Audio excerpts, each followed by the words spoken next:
what we're going to be spending time on today is going over what I had labeled as hands-on problem one. So just remind you the basic parameters of that then. So we're going to be looking at a fairly simple logistic regression with some binary data.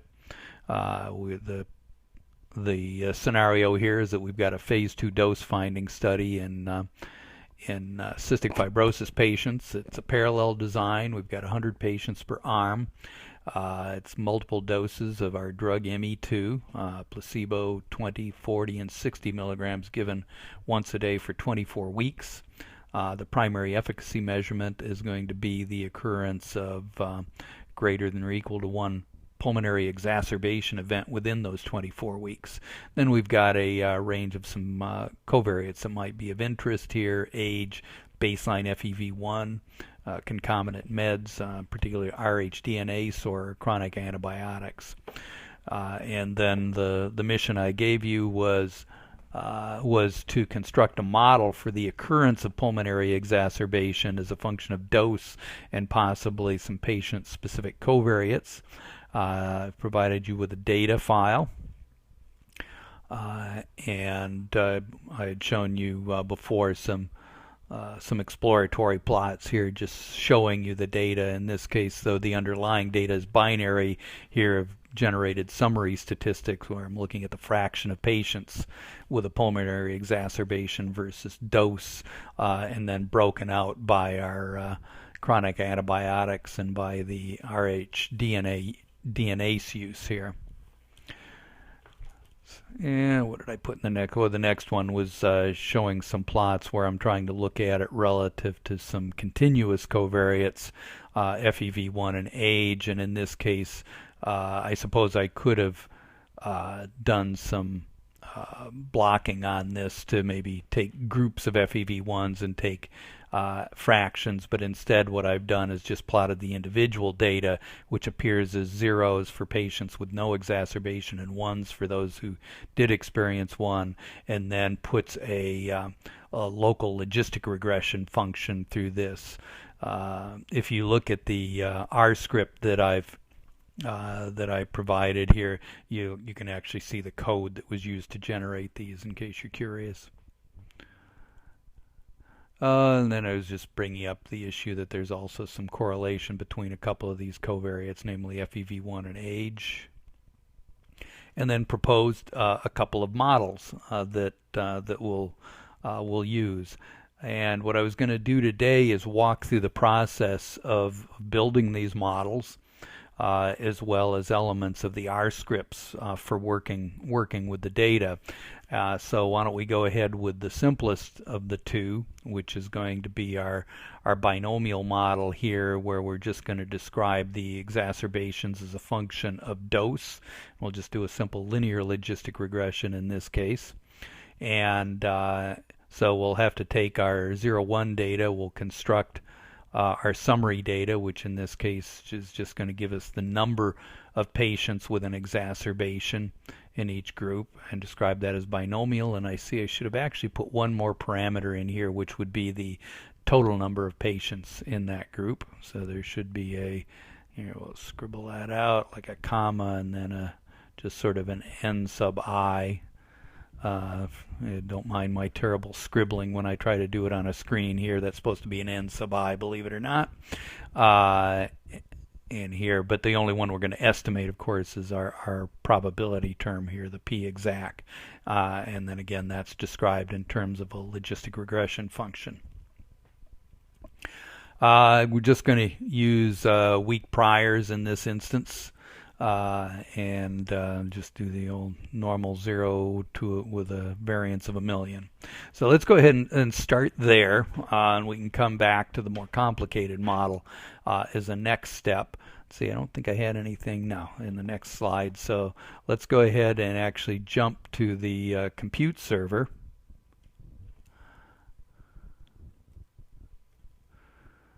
Let me change one thing here. There we go. Okay, so I've already logged in to the compute server here, and I've got this thing looking down into our MI255 directory here. You know something, I was going to try and change the font size. I wonder, can I do that quickly? View. Well, it gives me large icons. How about large fonts? Maybe. Do I want to monkey with that?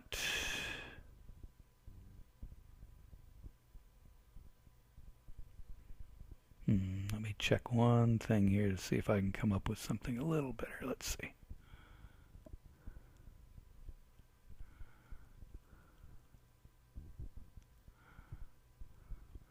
Make it a little easier to see me here. Let's see. Printers, drives, display, screen, colors. Let's see if I knock this down to there, I think. Applied the next time I can. Okay, so I see I've got to actually disconnect. Let me go ahead and disconnect and reconnect. I think you'll be able to see it better if I use that setting. Do I want to save? Yeah, I suppose I do. Okay, let's see if it'll work this time. Thought I had done that before, actually.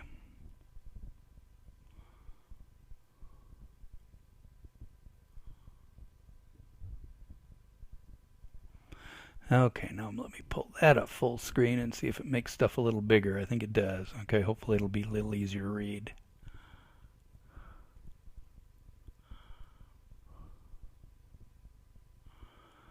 Okay. Excuse me while I navigate.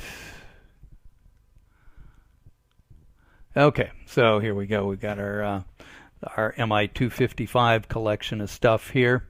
And let's go dig into hands-on one here. Let's take a quick peek at the data so we know what we're working with.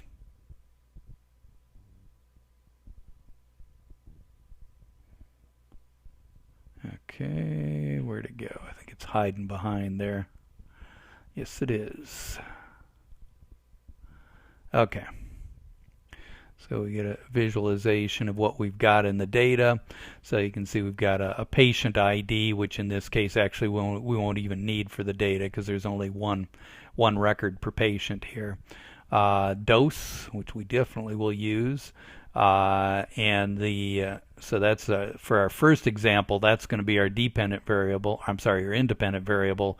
And then over here, the term EXAC is an indicator for whether or not the patient has experienced at least one exacerbation in 24 weeks.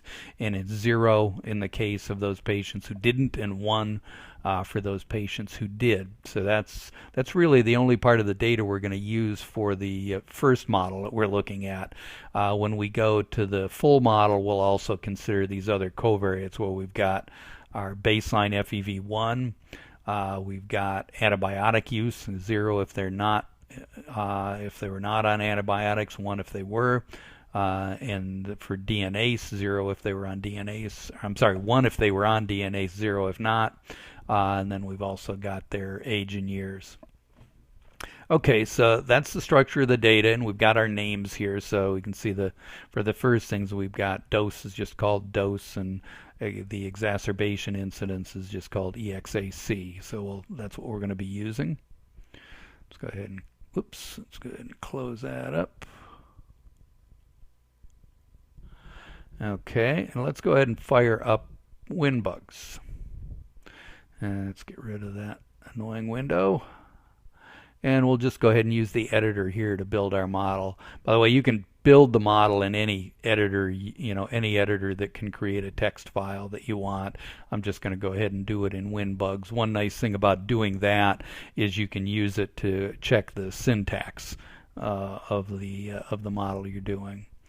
Okay, so we'll just do a new in here. And with any model, we're going to start out with the word model and an open brace, and somewhere down the line we're going to end up with a closed brace. So I'll just put them in right from the beginning. I like to indent stuff, so I'll do that as we move along. Now let's go ahead and remind ourselves what the model looks that we want to do. So here's the model we want to do. we're going to want a likelihood expressed in terms of the binomial distribution. So let's start with that one. So we're going to have, oops. So let's, first of all, we've got to put it in a loop, a for loop that takes us over all of our observations. In this case, that's equivalent to all of our patients. So you can call it whatever you want. I can't remember what I used in the original, probably NOBS. I can't remember if I did that or something like N patients, but that'll do to get us started. That's the content of the for loop is going to be also inside braces. So we're going to say something like N EXAC, and then we need a subscript, which is in square brackets. And this is going to be a distribution, so we're going to use a tilde here. And by the way, presumably you've all at this point gotten at least some exposure to WinBUGS, but just a reminder that, you know, if you forget what functions there are and so on, just pull up the user manual. You know, if you pull up the user manual and you need syntax elements of various kinds, you can come down and look up things under model specification here, and it gives you general descriptions on this. But in particular, things like if you need to remember what distributions are available, you'll find that under, where's the stochastic nodes, guys? There's logical nodes, which are the various functions. I guess I'll go ahead and click on that. So that's visible. So that gives you your table of functions that you have access to. And there we are, the bugs stochastic nodes. That's what I was looking for. And if you scroll down a bit, there should be a... Oh, no, you know what? I think I just forgot I had to click on one more thing. Okay, yeah, here we go, distributions. Okay, and that gives you the list of available distributions in here. For what we're about to do, we're going to use binomial, and you can see that described right here. So that's going to be given as dbin, first parameter being a probability, and the second one being a number, an integer. Let's go ahead and do that. So we know that's going to be a binomial. First parameter is going to be the probability of our exacerbations, and I'll just call that PEXAC. And we need that's going to vary with our dose group. I just realized I wasn't being very careful. Our observations in this case, in fact, maybe I should call it something else. Why don't we call it N doses? Because it's actually going to be the number of different dose groups we have for the example I'm going to do first. So we'll call it that. So I is going to go over that. So we'll have a different probability because it's going to depend upon dose. And then we have to have the N here is going to be the total number of patients in the ith dose group. So that's our basic likelihood function here. In fact, I'll go ahead and stick a comment in there just to remind us that. Okay, and then we've got to write out our function for the probability of exacerbations. So, and we know we're going to use it as a logistic regression function. So we're going to put that probability inside of a logit function.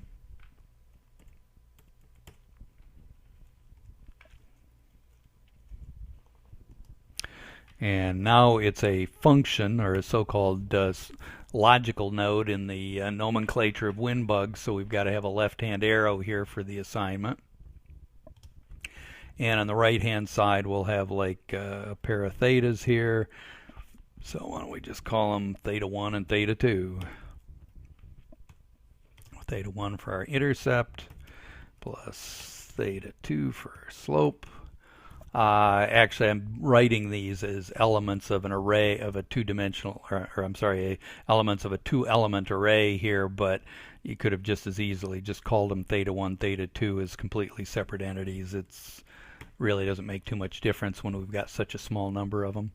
And this is going to be times our dose for the ith group.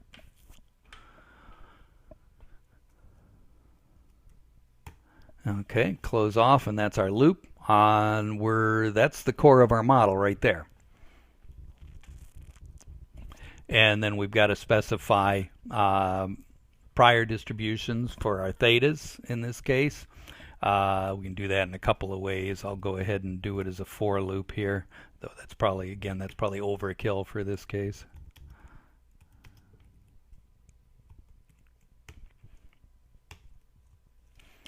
So we're just going to say theta I, again a tilde, and this is going to we said normal centered at 0 and with a variance of 1,000,000, so it's going to be a precision of, it insists on a decimal point there.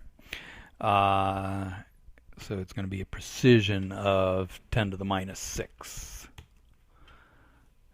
Okay, and then we need to close out that for loop. Okay, that's actually pretty much all we need in order to run the model and get MCMC samples for the model parameters. We'd almost certainly also like to look at at some model predictions in here.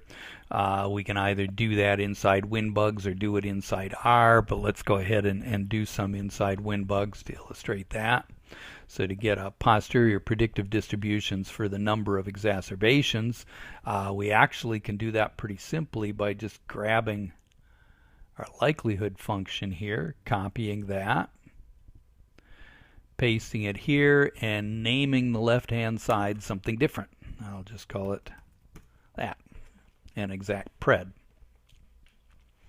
Again, the reminder here is now it's a prediction because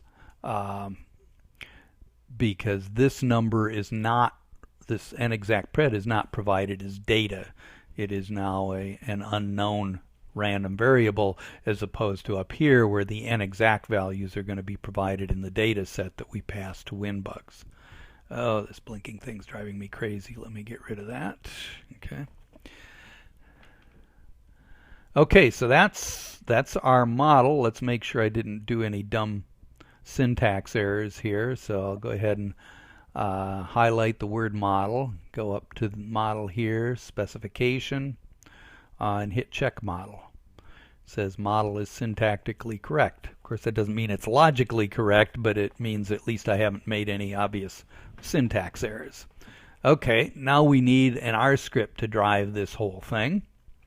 And we also need to save it. Let's go ahead and gonna save it. Let's put it in. I don't want it way up in the WinBUGS file, do I? Let's go ahead and put it in our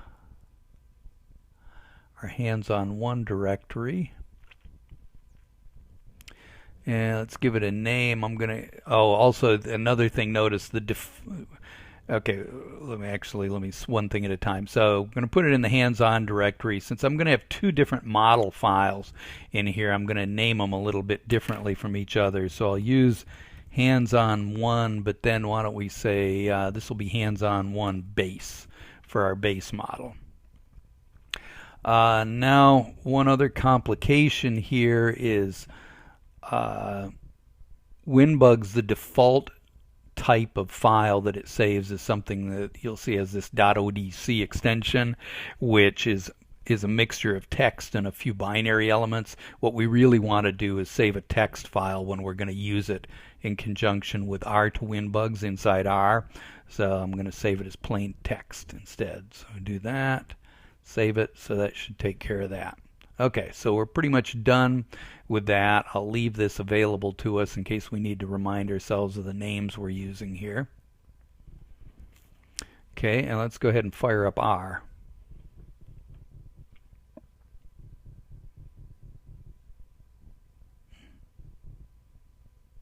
Okay, R, come on. There we go. Okay, so that opened up, and let's maybe we will make it full screen for now. Let's shrink this guy down a bit. Yeah.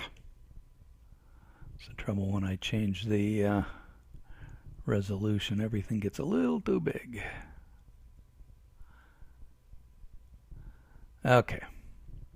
So let's create an R script. Now, actually, let's go over here back to our Explorer. I've created a file. Let's go up here. In fact, if you like, maybe I should post this up there. I created like a template for the R scripts that we'll be using during most of the course exercises, which I had not given you in the original distribution. I did that so that I could use that as a starting point to sort of walk you through it. It keeps most of the sort of boilerplate elements of what we want, but throws out most of the things that are specific to a particular example. So let's go ahead and open that. So back up here, 255, and there it is, hands-on template in here. So again, it keeps a lot of this boilerplate with path names and all this sort of thing in here. But what I've done is for things that you need to change, most of them I put question marks in so that you can find out where the necessary changes are. Now let's go ahead and save a copy of this in the hands-on 1 directory.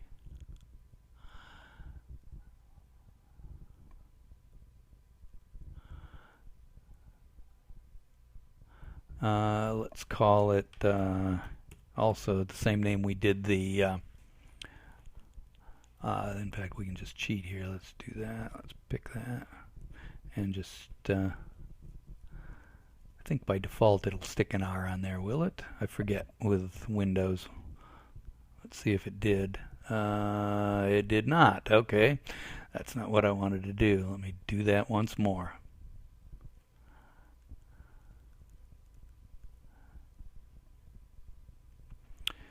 Come on, guys. Oh, I'm looking at the console. That's not what I want. Do save as. Oh, you're going to make me go through that again. Okay.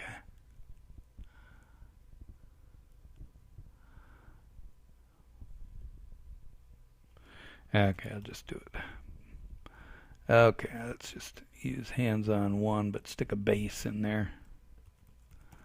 Okay, that should say the name we want. Okay, there we go.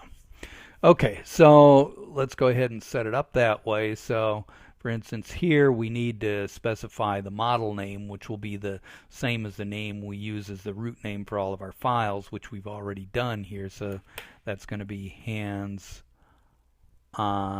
1 base is going to be the name of our model. The example directory here is hands-on 1. And I think, oh, you know what? There's something I'll bet I did not change correctly when I made this template. Where'd it go here? Example dir, that's right.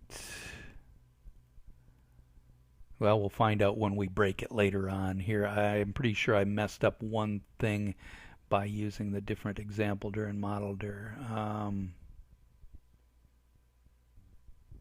I don't know. We might get lucky. We'll see. Worst that can happen is it just won't quite run, and we'll fix it when we get there. Okay, so we changed that. There are other things you may need to change later on, like you might need to add some additional R packages sometimes. So that would happen in this section here where we specify some R packages using library commands. You might need to add more. One place you'll definitely need to change is going to be reading in your data. In this case, we're going to read it in from that CSV file in here in hands-on 1. That's right here. Let me go ahead and grab the name of that thing. Okay.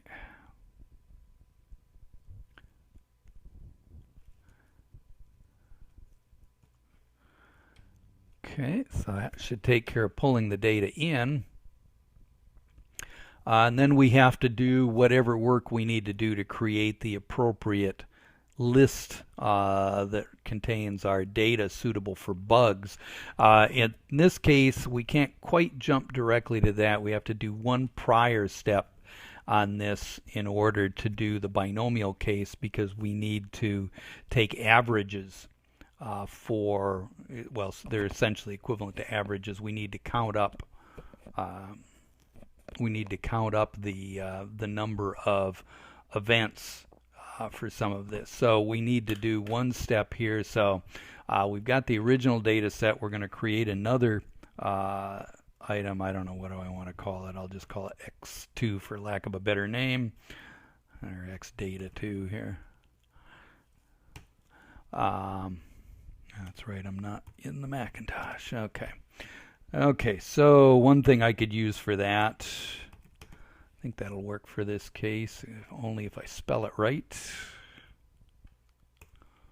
I probably shouldn't do this in real time here, but we'll see if we can get away with it. Here I'm going to take the original data set we have up there, and there's two of the rows we want to average over. They're not really average, we want to sum over. And that's going to be, what did we call it? It's called EXAC. And also, actually we don't have a, let's see, what do I need to do that here? I should have practiced this beforehand to get the appropriate N in this. I might use a different trick for that. Yeah. Okay. Then we have to specify that we want to do that over dose.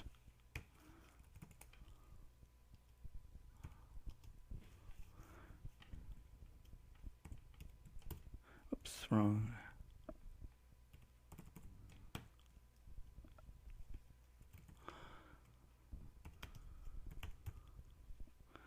Okay. Am I missing anything? Yeah, I'm missing a comma. Okay, I believe that will get us the appropriate components we need for part of this. You know what I'm going to do? I'm going to do a cheater method here. Let's do a... Sorry, I'm probably being too clever for my own good here. Let's see if we can do this.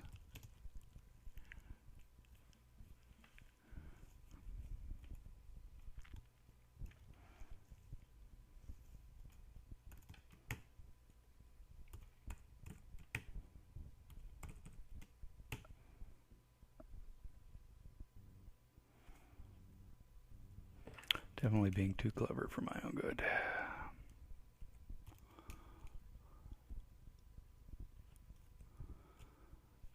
Am I missing a... Yes, I am. I think I need one more parentheses.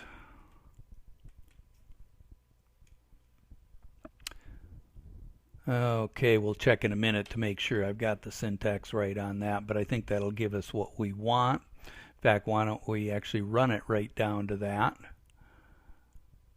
I'm going to do that. We'll just...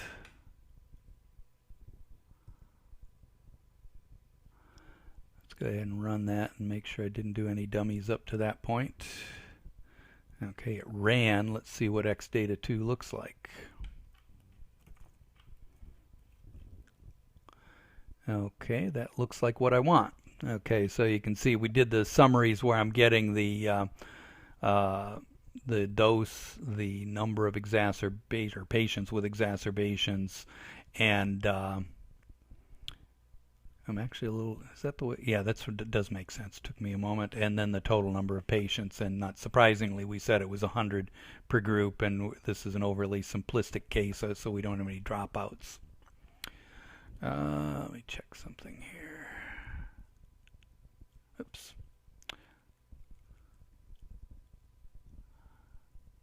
Yeah, okay. So now I've got the key pieces I need. Recall in our model we have a couple of things we need we need n, did I call it n doses or n dose? Call it n doses, okay.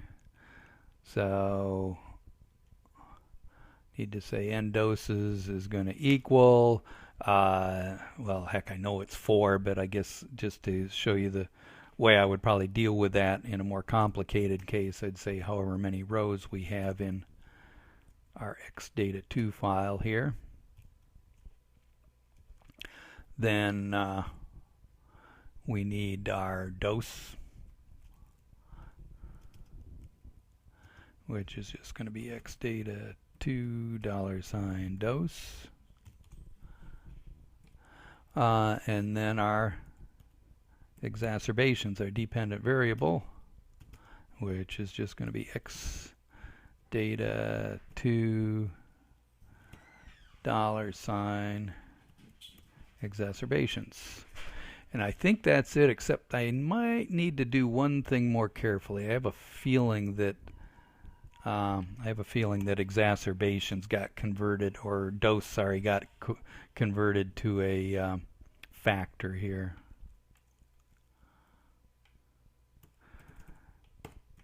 Which is one of the more annoying things that can sometimes. No, it didn't. Good. Okay. It stayed as numeric. Okay, good. No problem then. Okay, so that's your data set.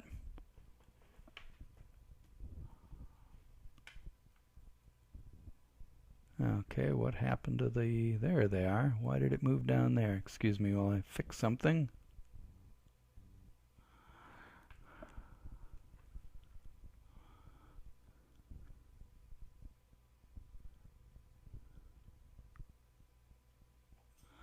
There we go.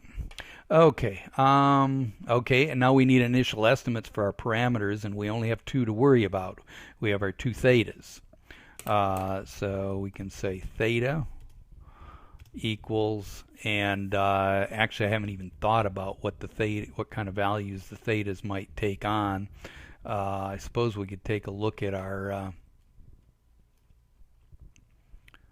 at some of the pictures here that might give us a clue, except I never plotted them on the Logit scale here, so I'm going to really punt on this one and probably put in some pretty lousy ones to begin with.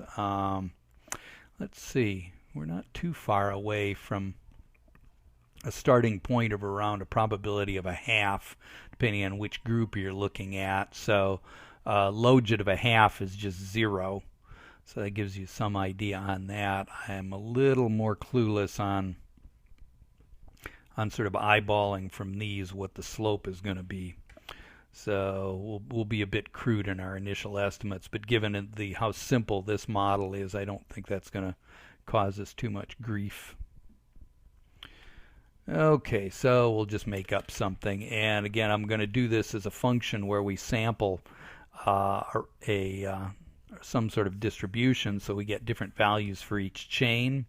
So let's go ahead and use good old R norm here. We've got 2 different thetas, so I'm going to put a 2 there. Let's go ahead and put the intercept centered at 0. I don't know, where do we want to put, let's see, we know it's going down, so it probably makes sense to make it negative, and I haven't a clue, to tell you the truth. I'm just going to dream up something silly like 0.1. Ideally what I do is actually do just a simple logistic regression using a non-Bayesian method just to get some numbers in there. As far as variances, I don't know, a magic number, 1. Anyway, that'll give us some different numbers that will serve as initial estimates. As I say, I think this, in this case, the model is so simple and it's linear, I think it's going to converge very quickly anyway, so I suspect that even with pretty lousy initial estimates, it'll behave reasonably well. Then we have to say, what do we want to, which parameters are we going to want to make plots of? Well, we're certainly going to want to make plots of the thetas. And what additional variables do we want to monitor? Well, I think about the only one of real interest is going to be the, I just realized we named something different up there I need to fix. the inexact pred. Oops, and I'm forgetting something. These need to be character strings.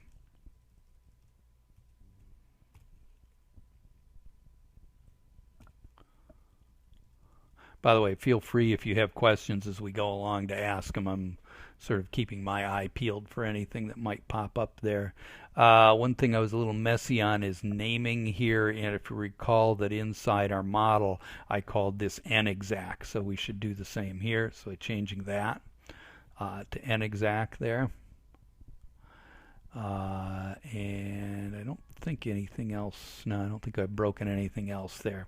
The rest of these two lines here, pretty much boilerplate. Then we've got to pick a number of chains, number of iterations, number of burn-in, and how much thinning. I'm just going to start out with good old 3. Number of iterations, I don't know for sure what it's going to need. Again, I suspect this will converge and mix pretty good, so it'll also run pretty fast. So, you probably don't need to be too agonized too much for this particular model. I'll just go ahead and run 10,000. That'll run quite quickly, and it'll probably behave fairly well. And burn in, I don't know. Let's go ahead and just put 4,000 in there. And that's probably overkill. We could probably do with a smaller burn-in. Thinning, we actually probably don't need to do. We can do little or no thinning for this case.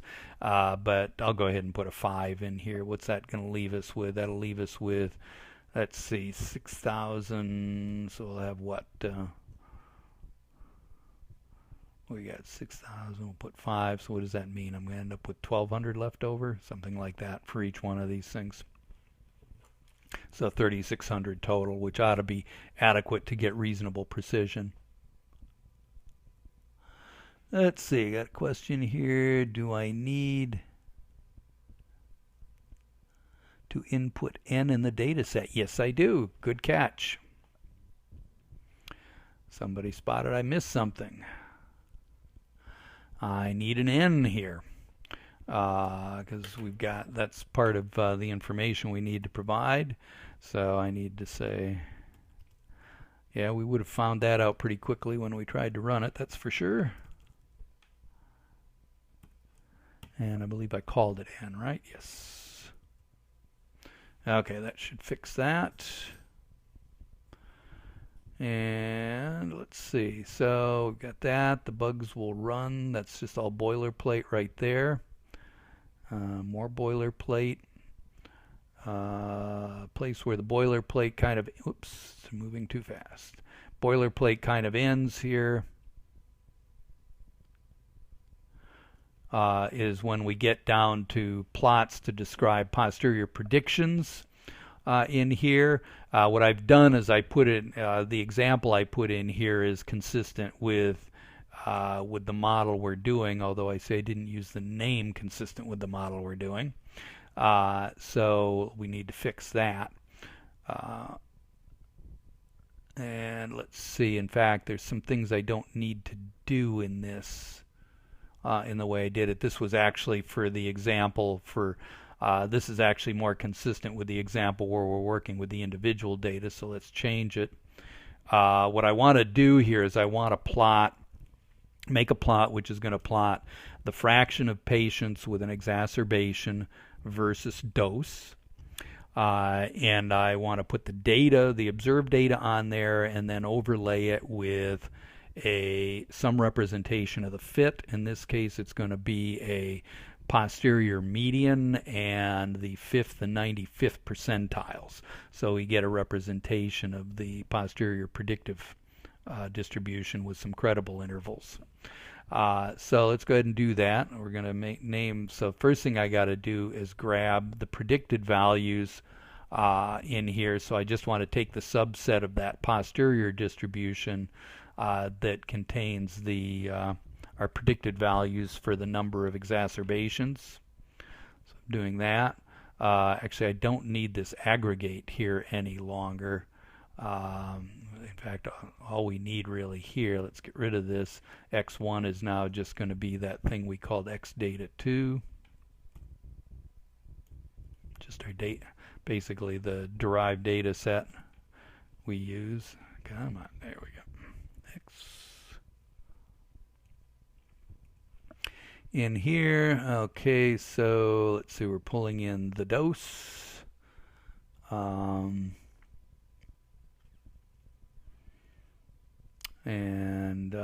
what we're going to do is we're going to use type to indicate whether or not it's an observed value or one of the derived statistics related to the posterior distribution.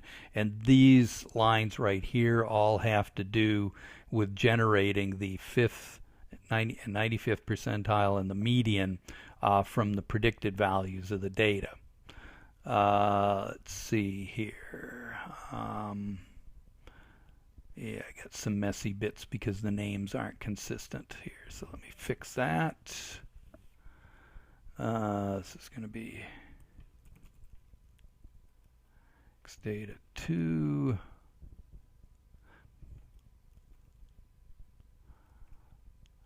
can see I did this just before the course without testing it here, or before the lecture before testing it. And I think the rest of the pieces are okay. We'll certainly know when we actually run it. Okay, some of it seems to be going below the screen here. Let's see. Okay. So that's just generating then a suitable data frame to use a plot using lattice plots. Here we're going to plot, this has got to be changed to n exact versus dose in here. And let's see if the rest of it looks correct. Let's put this so we can see it. I think I got that right. We'll find out when we actually run it. Okay, let's go ahead and save this. And if I did it right, it should run. So let's actually let's take it down as far as the WinBUGS run and make sure it seems to run. Yeah, went too far already. Okay. Okay, let's see if we break something. So let's move this so I can see.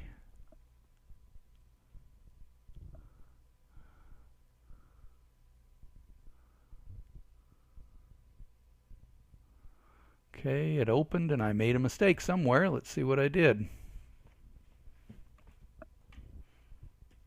It could be that I gave maybe it doesn't like the bad initial estimates. We'll see.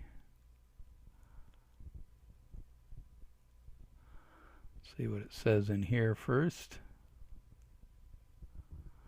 It doesn't say much of anything.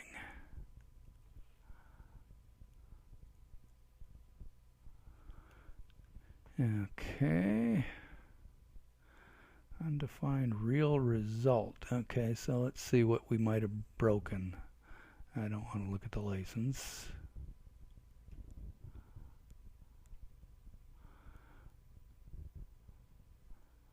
It's not immediately obvious what I broke here, so I'm going to have to take a quick run at it. But one of the things I've done...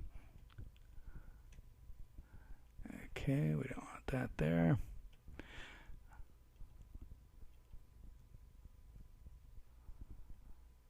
Yeah, this is one of the frustrations of WinBUGS is when you get cryptic error messages.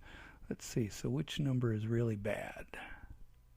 I don't know, but what we're going to do is actually run this manually to find out so we can get a clear idea of where it broke in here.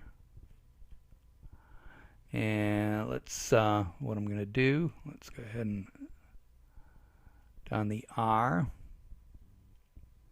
Okay, I got too many windows going here. Let's actually close that. So we'll start up a fresh instance here. Let's go ahead and open it.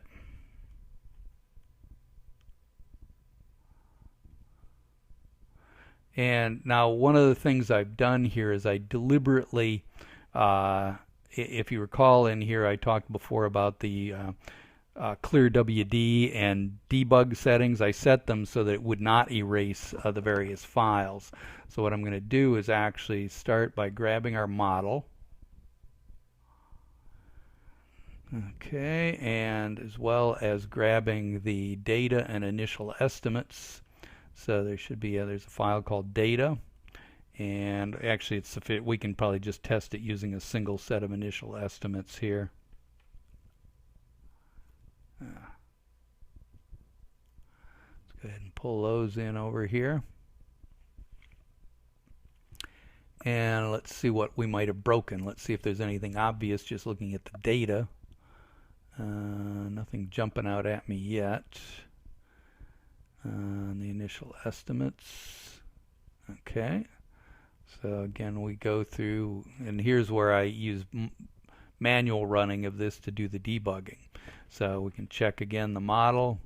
Model is syntactically correct. Let's go grab a set of the data. Load the data. Everything's fine. Let's compile. Compile, so there's no problem up to that point. Let's do our initial estimates. Okay, let's generate any additional ones. Okay, well, the first places where you might get real obvious errors haven't happened. So that's going to start making me think maybe those initial estimates are too lousy. Let's find out.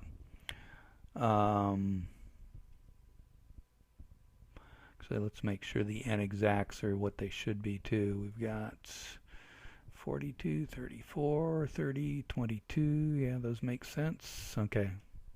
That's definitely not it. Okay, well, let's go ahead and do an update, but even before doing that, let's make sure we monitor a couple of things here to maybe see if they'll help us figure out what's going wrong. We'll pull up the theta, and let's go ahead and do the p-exact values too. And let's go ahead and actually trace them while we run it. Okay. And let's go ahead and do a refresh with everything here to see what happens. Looked like the other one died pretty quick, so we'll probably see it right away. Boom. Of course, this is when you'll probably scratch your head because it'll probably run with no problem at all, which it seems to be doing at the moment. Okay.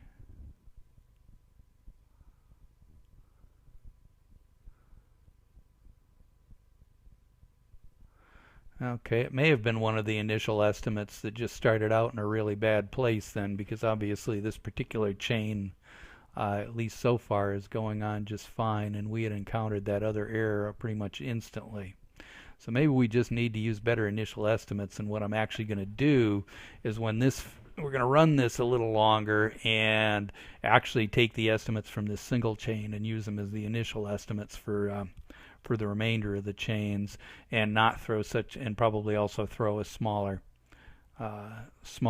variance at it here.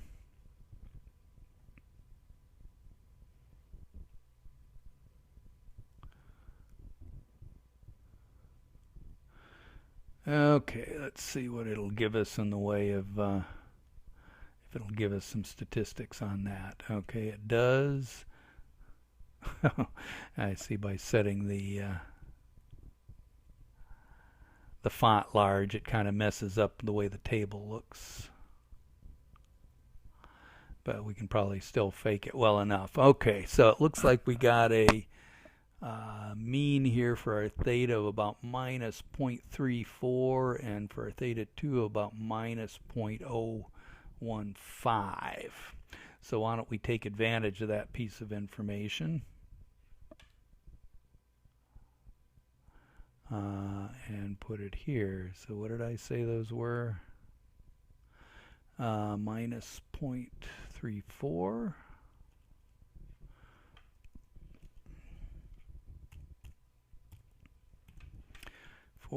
And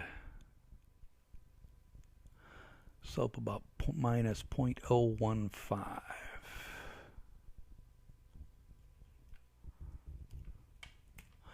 And let's make this smaller here. That actually is, I guess, fairly large when I think about it in the world of theta here. Let's make this about, I don't know, 0. I don't know, 0.1 is probably more than enough here in this case. Okay, let's save that. Let's shut this down. Not that. We want to shut the R down, or I'm sorry, the WinBUGs down. Okay, that was a tedious little effort, but the idea was to give you some idea of what it looks like to do the debugging. And no, I'm not saying I meant to do that, but it is still useful to learn from my mistakes. Okay, let's go on down and let's run it again.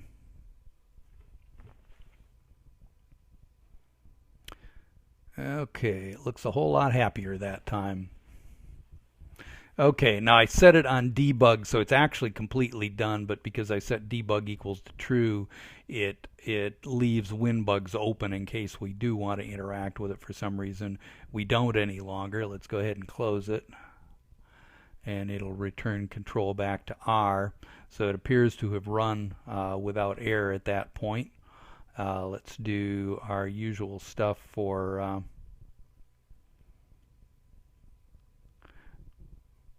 saving the results and generating part of our results here.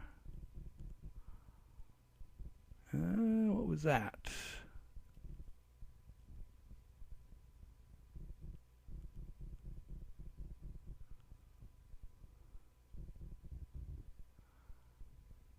Aha, this is where I make that mistake. Okay.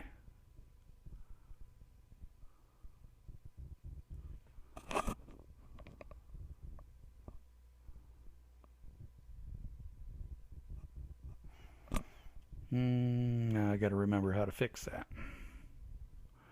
Oh, I know how to remember how to fix that. Just a moment.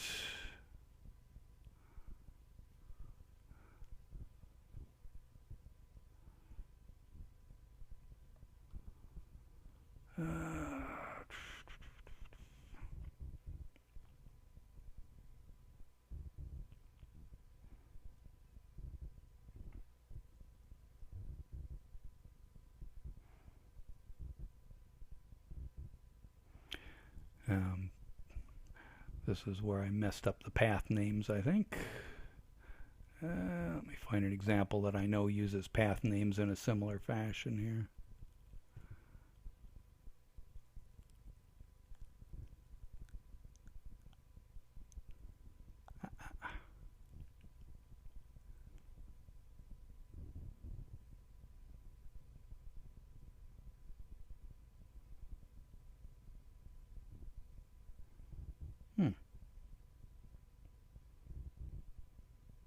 Maybe I don't know what went wrong.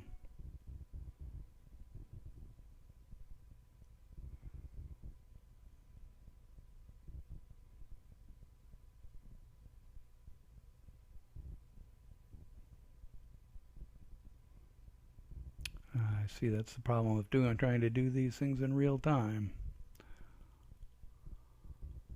Take another quick look at it because I'm not sure what went wrong then.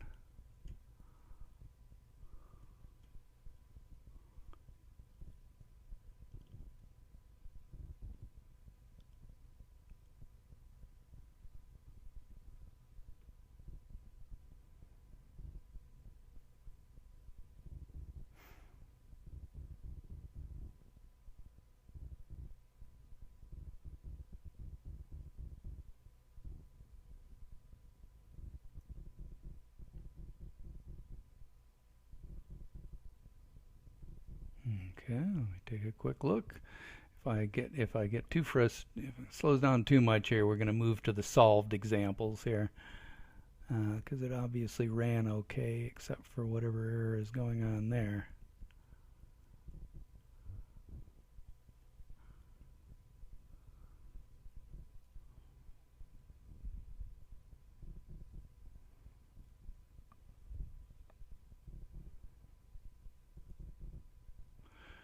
Okay.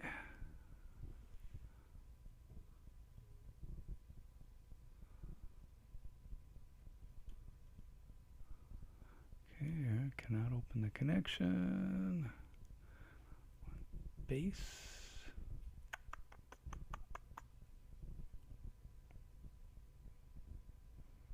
Okay, I may have to fix that one after the fact here because I'm not sure what the error is. Let me check one quick thing here.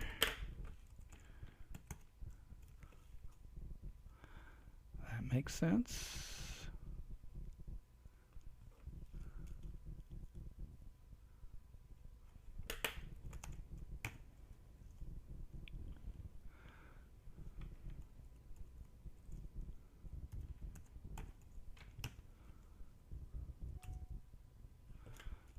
And that's what it should be.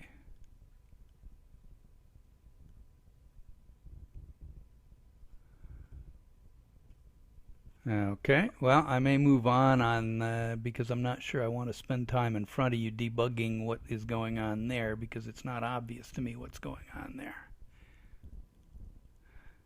Do one more. Oh, that's perfectly weird because it ran fine. I have a feeling I just selected the thing wrong when I ran it and probably made an error on that because it actually just worked fine.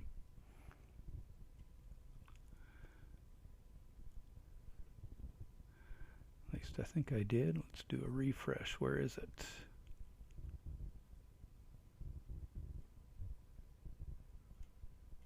Oh, no, I'll take it back. It actually did finally have an error of the same source, of the same type at the end. Okay, I'm not going to try and fix that. That's obviously related to some sort of nonsense with my file paths here, and which I probably messed up somehow in the process of doing this in real time. So rather than get us all hung up on that detail, let me... I think we can actually skip that for most of the work here. Yeah, we actually can skip that. We just won't have saved our results. Okay, so let's go ahead and do that. This is just sort of reorganizing the files. We're not going to make a PDF file because it's going to try and put it in the directory that we just failed to create. So we'll just look at them on the screen instead. So let's go ahead and this is going to do a few things. It's going to mess up the right CSV too. We won't try to do that part of it here. We'll just look at the table in here. Let's see, it's not going to let me go back and look at those, is it?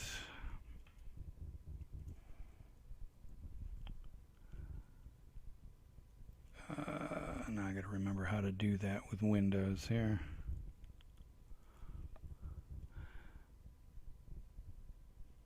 Let me do one more thing here. Let's do a... Excuse me, my Windows chops are getting a little weak here. Let me try opening that. Yeah, that's what I want to do. And let's rerun those graphs so we can actually look at them.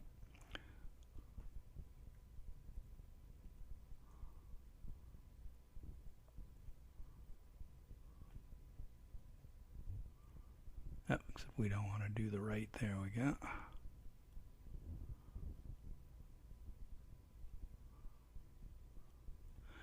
Okay, now let's see if I can remember how to page through this thing.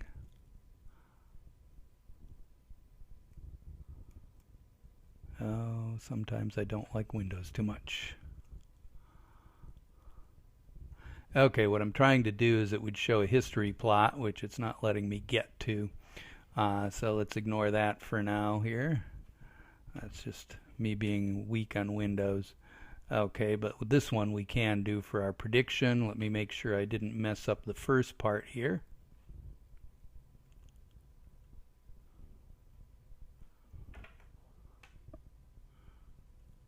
Which I did. What did I mess up? Let's see. And pred 1 mean. Okay, let's see. Did we forget to do the pred?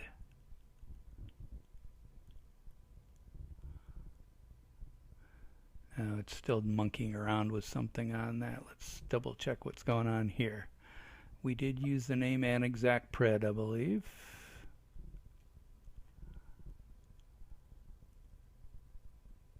Yep, that's fine. Okay, let's do it again.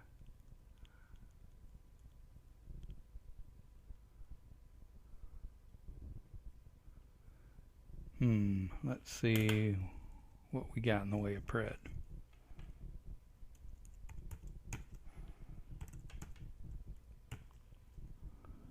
Yep, they're all there. So let's see what I messed up.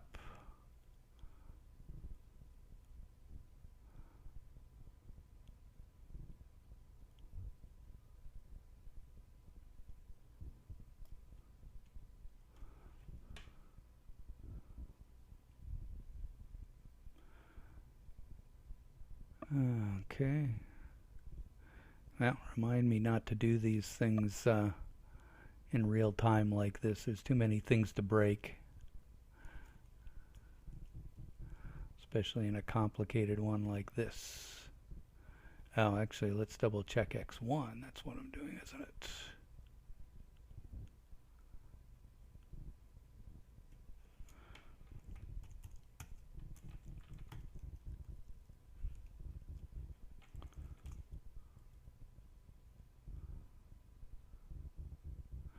Okay, it made x1 initially just fine.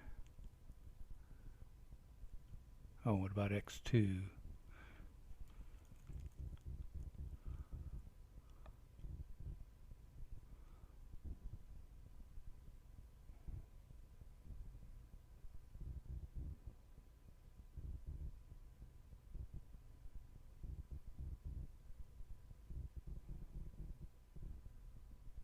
Okay, well, again, I'm not going to be able to debug this in time, I suspect, here, since we're already kind of running out of time as it is.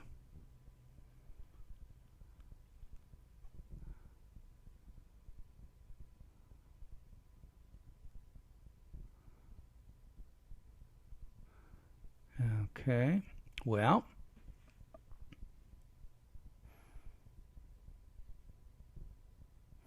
I guess I'm going to come back to you a little bit later on this, since obviously I have made an error in there that I'm not going to resolve in real time, I suspect. What I'm going to do is actually post on our course website the correct result for the base model, which frankly I thought was going to take me half hour, not a full hour, but obviously I didn't anticipate some of it.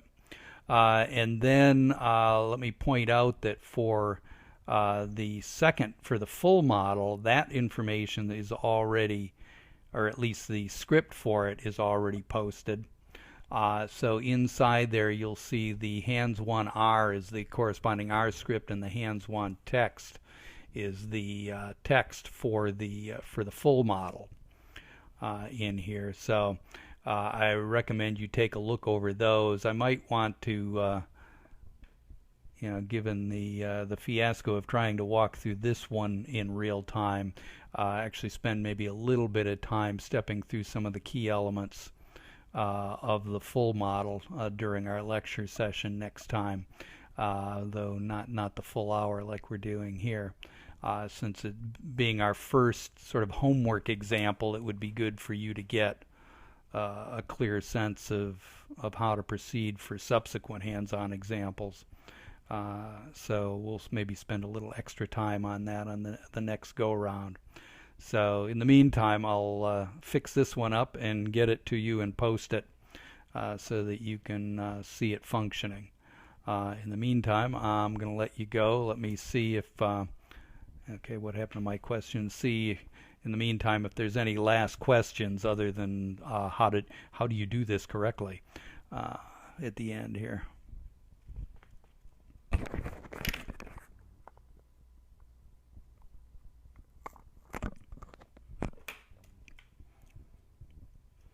And in the meantime, I'll scratch my head trying to figure out what the heck I did wrong.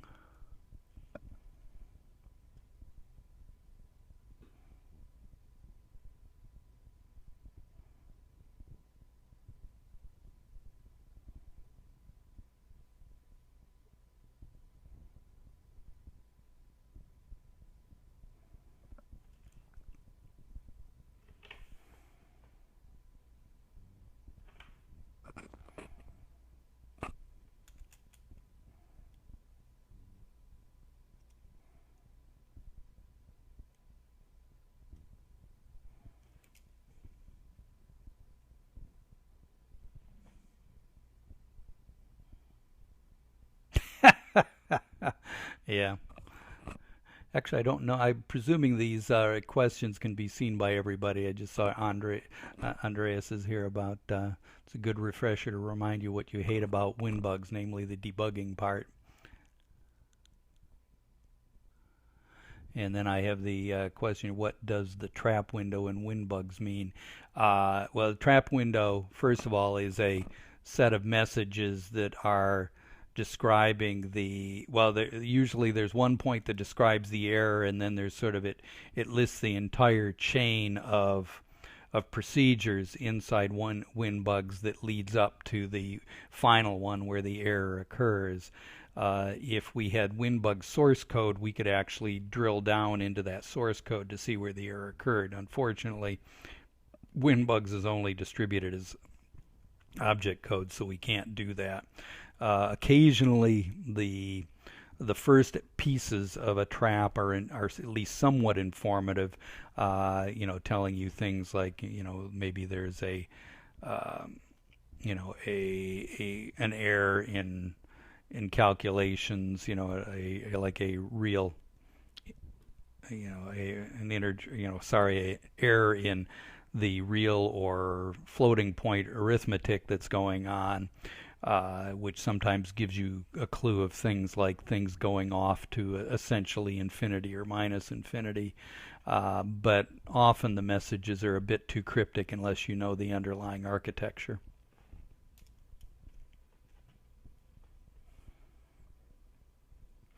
And I hate to say it, the debugging right now that we ran into here, I can't blame on WinBUGs. The debugging you're looking at right here is pertaining to some sloppiness I had in trying to do some R scripting in real time.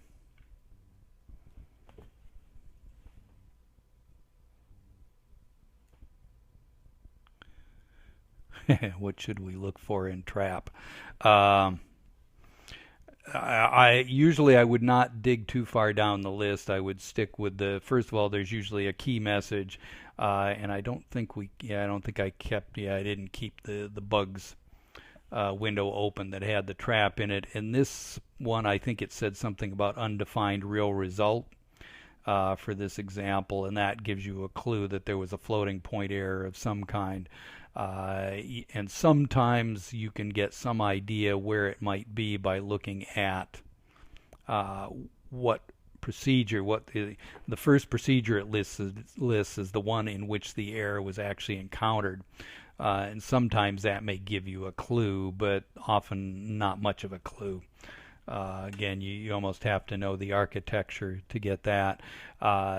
More often than not, you'll probably find that things like undefined real results are the result of things like it could be the result of poor initial estimates that result in maybe initial estimates that lead to calculations of things like divide by zeros or just floating point over or under flows. That's one potential source.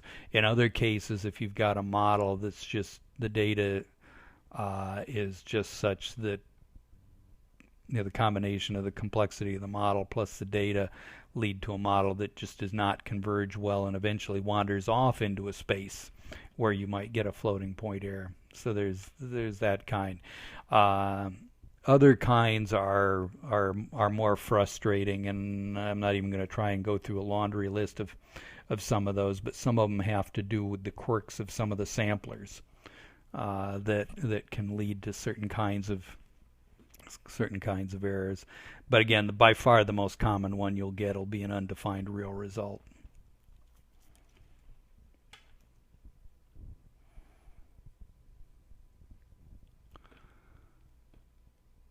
Okay, well, why don't I go ahead? I'm going to log off at this point.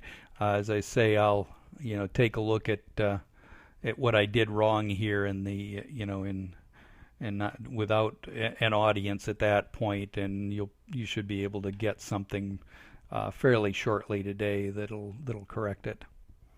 And again, I would take a look at the full model example that's already posted in the files that you already have. And I'll look forward to talking to you again on Monday.